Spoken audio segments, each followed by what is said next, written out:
book is called Of Orcas and Men. It's available on paperback, just about any bookstore, or online, I'm sure, too. And I would like to introduce you to you right now, David Nywert, and he is the author of Orcas and Men.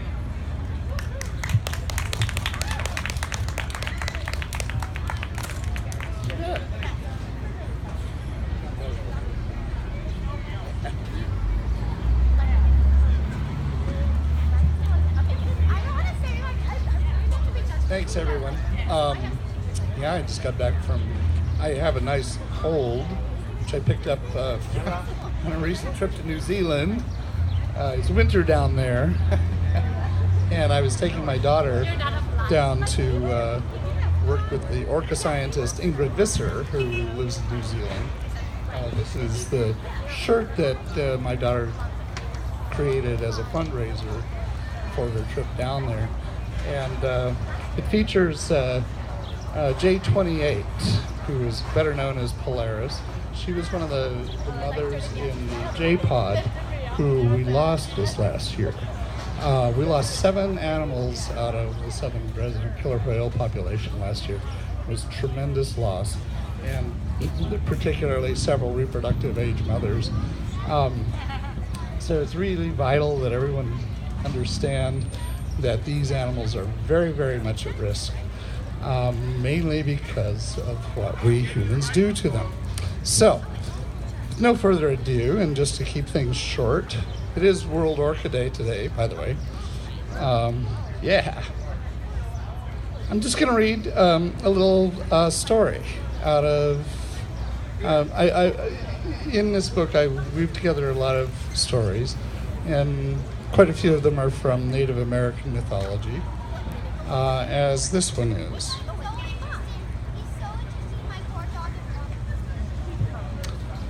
Three Kwak-Kwak-Kuwak boys were out in their canoes. They were of that age when the idea of manhood dangled before them tantalizingly. Not far from the shore, near their village, they were out practicing their skills at shooting arrows with a bow and throwing a spear. While they were playing a pot of killer whales, Mimachinuch came past, frolicking and splashing. The boys watched in awe for a while, and then one of them started thinking about his manhood. "I bet I can shoot one of them with my arrow," he declared to his 2 friends. "Me too," his friends shouted. They got out their bows and talked among themselves, deciding to take aim at the orca's large dorsal fins. The other boys missed, but the first boy's arrow found its mark, striking an orca and piercing its dorsal fin. The orca gave a loud chuff and disappeared underwater. Now the whole family of killer whales was angry and charged at the 3 boys. Suddenly stricken with fear, they paddled madly into shore, arriving one after the other.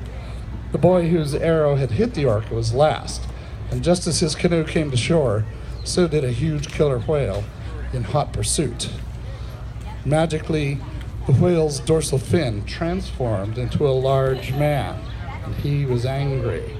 He reached out and grabbed the boy as he clambered out of his canoe, seizing him by the heel at his Achilles tendon and picking him up. He dangled him that way, pinching the tendon.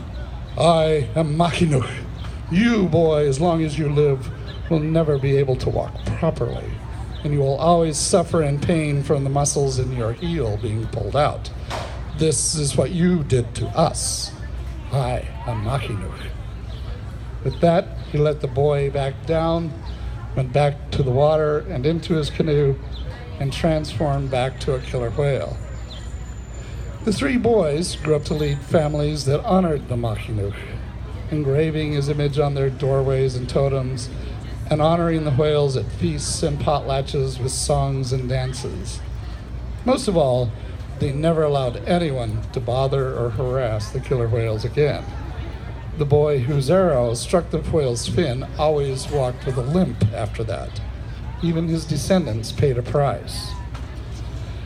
The killer whales are one of the most highly respected creatures in Kwak-Kwak-Kiwak culture, says storyteller Andrea Cranmer of Alert Bay, who told this story for a CBC radio audience. They can take sickness away, guide you to safety, and are regarded as being the same spirit as man. But because of that arrow, that boy's descendants will always have pain in one of their heels, and they will always walk with a limp.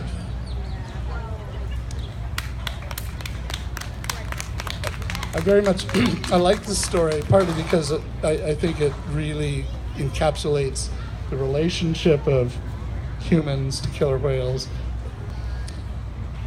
Mainly because what we know and what we actually experience with them is that these are animals with whom we have a symbiotic relationship. When we harm them, we harm ourselves. When we help them, we help ourselves. Right now, when we pour pollution into the water, when we allow toxins to remain in the water, we shoot an arrow into those whales' backs. When we deprive them of their food by damming up the rivers with useless dams that destroy salmon runs, we shoot an arrow into their back. When we when we overdevelop the areas around Seattle so that the salmon can no longer run and that the fish are no longer there for them, we shoot an arrow into their back. When we send oil tankers down Harrow Strait out of Vancouver carrying tar sands oil from Alberta, as they are planning to do, we shoot an arrow into their backs. Each little arrow kills them slowly, and each one kills us slowly. So with that in mind, I just like to say thanks for coming out, and hope you all can... did I miss the dance, I guess? No? All right. All right. Thank you very much.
Huh?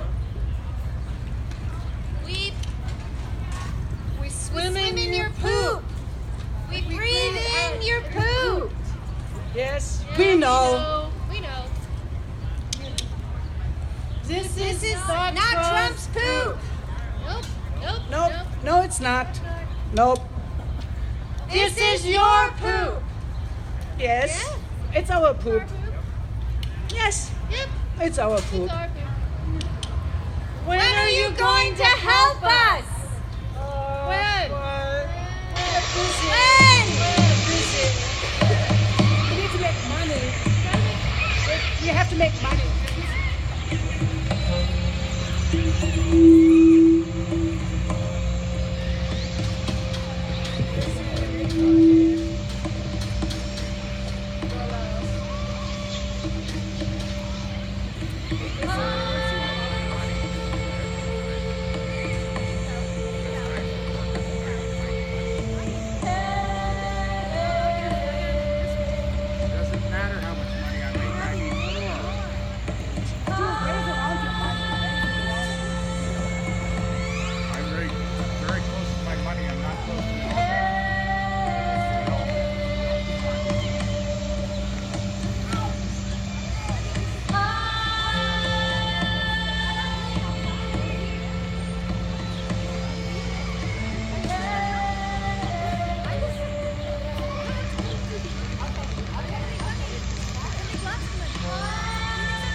orcas, but right now I just gotta make food.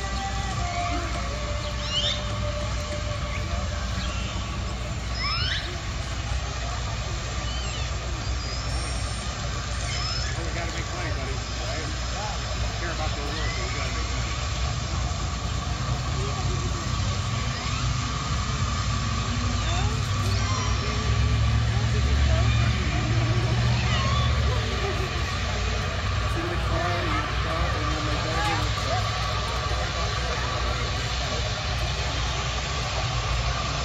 He loves nature.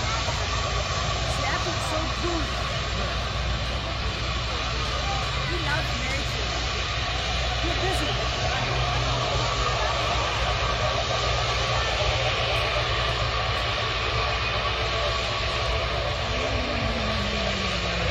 Money, money, money.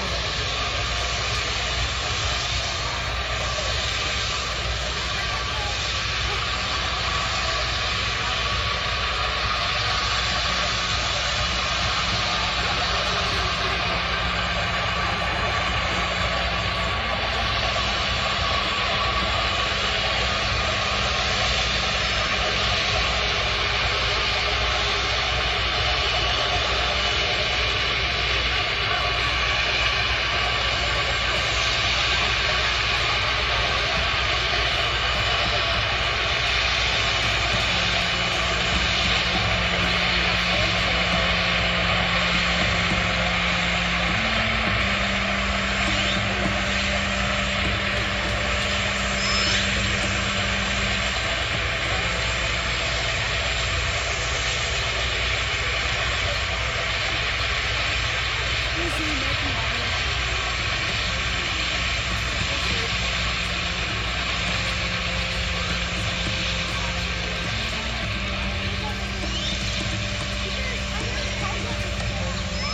Pipeline is really bad. Pipeline is just so bad. Yeah, pipeline is very bad. Very bad. I really wish Yeah, but there's nothing I can do about it. I'm busy. pipeline's bad. Really bad. Really bad.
Anybody help us?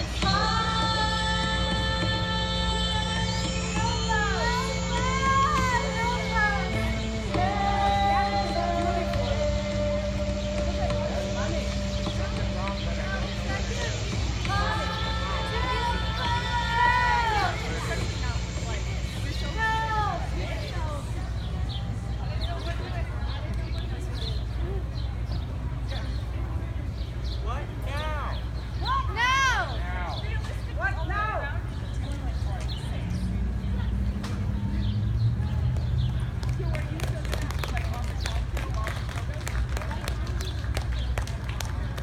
We have prepared a letter to King County, now Constantine, to ask him to make sure that this sewage treatment plant in West Point will not fail again.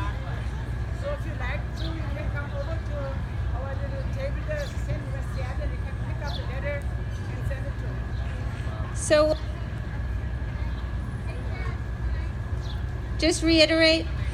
So what Hildegard is saying is that we have information about how to help the orcas.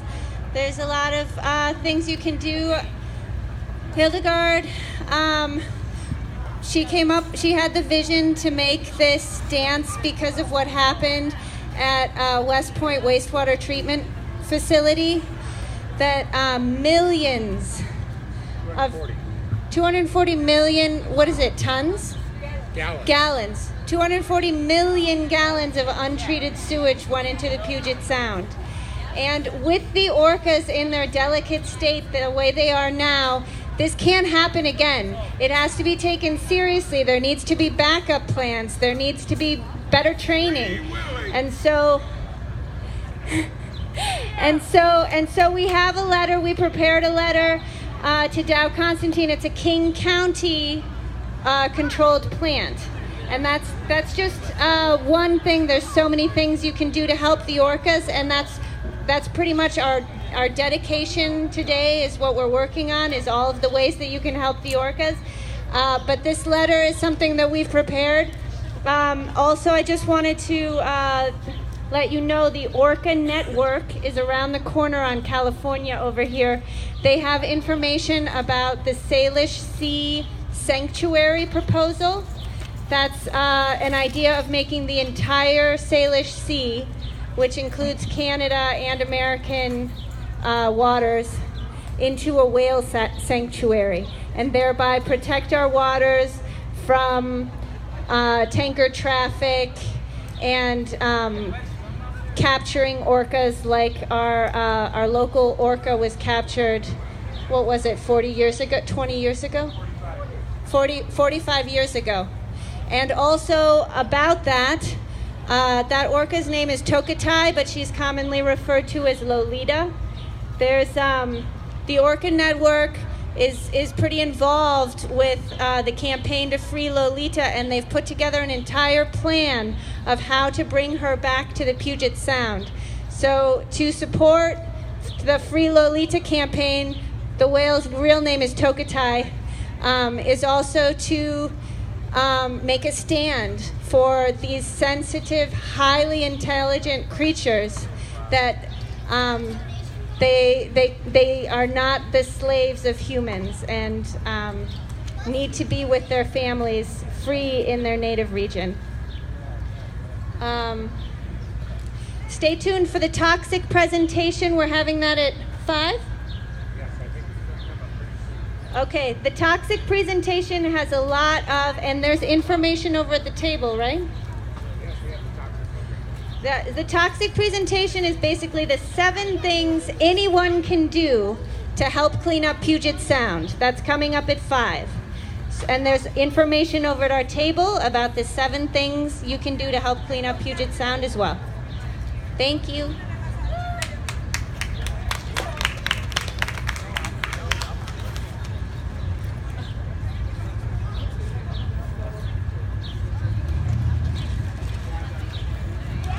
And I have an announcement too. So I'm going to bring David back up to say a few more things.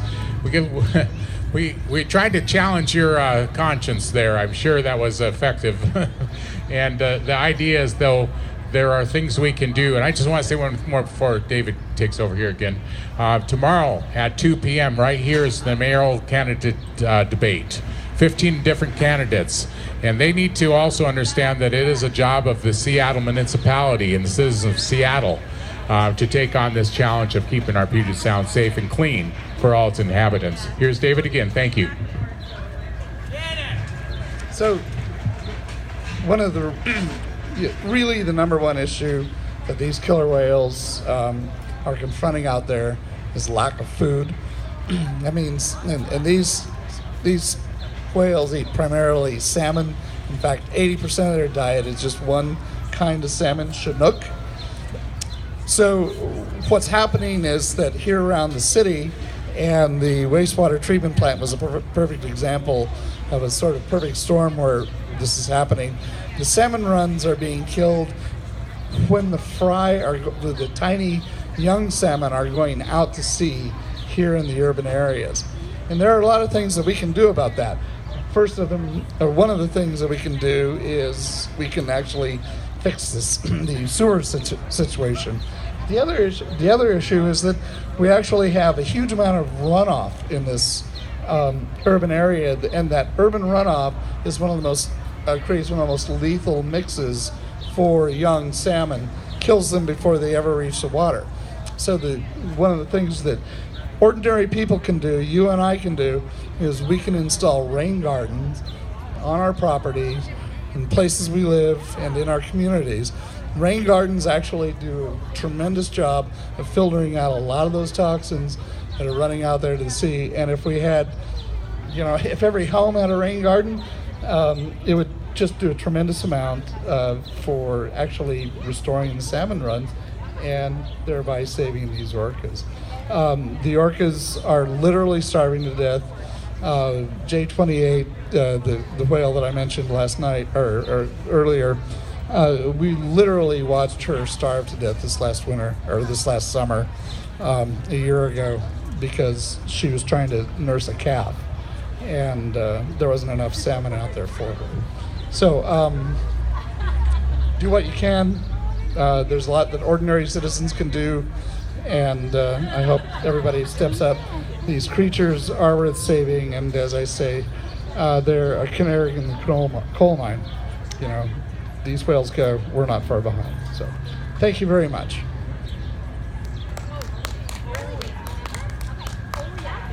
So give us about 30 minutes. We'll be back and we'll give you the toxic monster presentation. There's a monster in the Puget Sound.